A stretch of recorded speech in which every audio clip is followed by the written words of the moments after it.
வணக்கம் நண்பர்களே. talkiesக்கு உங்கள் எல்லாரையும் அன்போடு வரவேற்கிறேன். இதில் முழுக்க நான் சினிமாவை பற்றி தான் பேச போகிறேன்.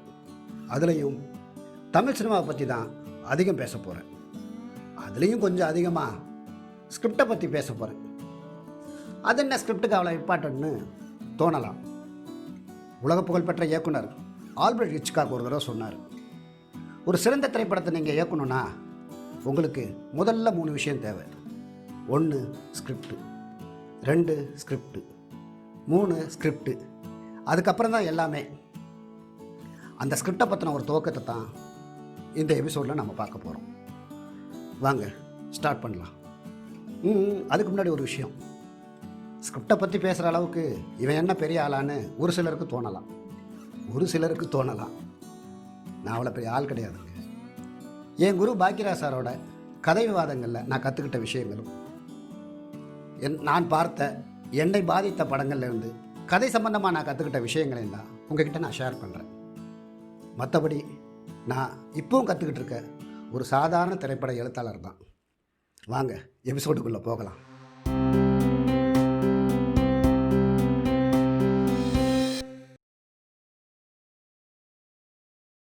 ஒரு சினிமா எடுக்க என்னென்ன தேவைன்னு ஒரு லிஸ்ட் எழுதுனா, இயக்குனர், நடிகர் நடிகைகள், ஒளிப்பதிவாளர், இசையமைப்பாளர், படப்பிடிப்பு கருவிகள்னு வரிசையாக எழுதிக்கிட்டே போகலாம்.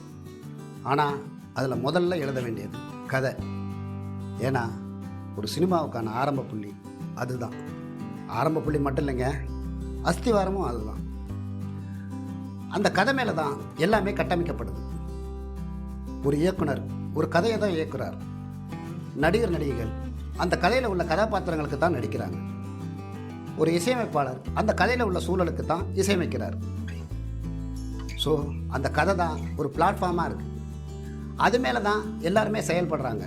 அந்த கதை தான் எல்லாரையும் வழி நடத்துது. அப்படிப்பட்ட கதையை எப்படி எழுதுறது, அந்த கதைக்கான கருவை, ஐடியாவை எப்படி பிடிக்கிறது இல்லை யோசிக்கிறது தான் சில வாரங்களுக்கு நாம் பார்க்க போகிறோம். கதை எழுதுறது ரொம்ப கஷ்டமானதுங்க. ஆனால் அதே நேரத்தில் கொஞ்சம் முயற்சியும், நம்ம சுற்றி என்ன நடக்குதுன்னு கூர்ந்து கவனிக்கிற கவனிப்பு திறனும், கொஞ்சம் கற்பனை திறனும் இருந்தால் அது ரொம்ப எளிதானது. நீங்களும் கதாசிரியர் ஆகலாம், எழுத்தாளர் ஆகலாம். ஒரு கதைக்கான கருவை, ஐடியாவை எப்படி பிடிக்கிறது? நம்ம சுற்றி நடக்கிற எல்லா விஷயங்களையுமே கதையாக்கிட முடியாது. ஆனால் பல கதைகளுக்கான கருக்கள், ஐடியாக்கள் அதில் ஒளிஞ்சிருக்கும். நாம் தான் ஐடென்டிஃபை பண்ணணும். எப்படி ஐடென்டிஃபை பண்ணுறது? அதுக்கு ஒரு பயிற்சி இருக்குது. நான் அந்த மாதிரி சில பயிற்சியில் தான் சினிமாவில் நிறைய விஷயங்களை கற்றுக்கிட்டேன். முதல்ல மூலக்கருனா என்ன, ஐடியானா என்னன்னு நாம் தெரிஞ்சுக்கணும். நாம் நிறைய படங்களை பார்த்துருப்போம், இப்போவும் பார்த்துக்கிட்டு இருப்போம், இனிமேலும் பார்ப்போம்.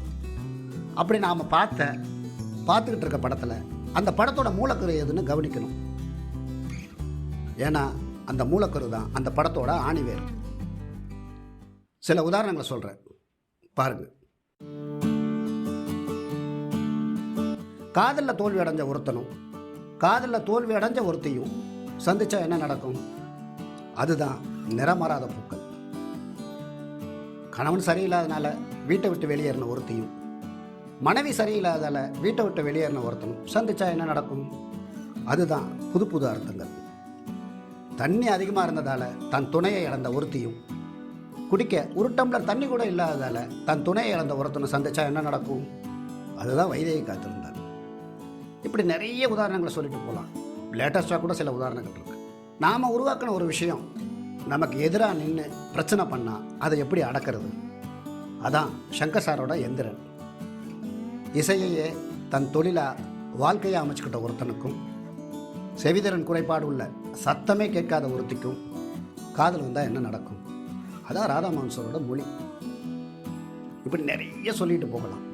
முதல் எபிசோட்லேயே நிறைய பேசி உங்களை போர் அடிக்க விரும்புகிறேன். ஒரு பெருங்கடலோட அலையில் தான் நாம் இன்றைக்கி காலை வச்சுருக்கோம். பேசுகிறதுக்கு இன்னும் நிறைய இருக்குது. தொடர்ந்து பேசுவோம். அடுத்த எபிசோடில் சந்திப்போம். நன்றி, வணக்கம்.